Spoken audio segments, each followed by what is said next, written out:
Hello, traders. FX Pip Collector here. Today is Friday, August 8th, and this is my analysis for the US dollar Canadian, and we're on the 4 hour time frame to start with.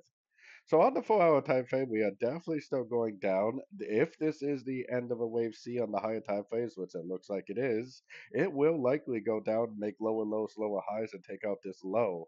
My most recent structure is actually still up here. Now, if this goes down and makes a new low, then this will be my new structure. As long as we do not get a break of structure to the upside at a Fibonacci retracement level, I am definitely still doing nothing but looking for shorts on shorter time frames. So going down to the 1 hour time frame, I'm looking for pullbacks to go short. There's a nice little 1, 2, 3 pullback yesterday in the Asian session. So that's exactly what I'm looking for. There was actually even a smaller little 1, 2, 3 pullback right there.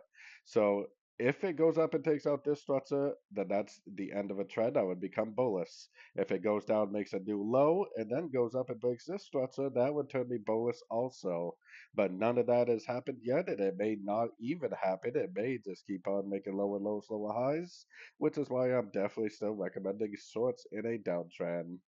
So, anyways, don't forget to check out my website, link down here in the corner. And as always, thank you for watching and happy trading.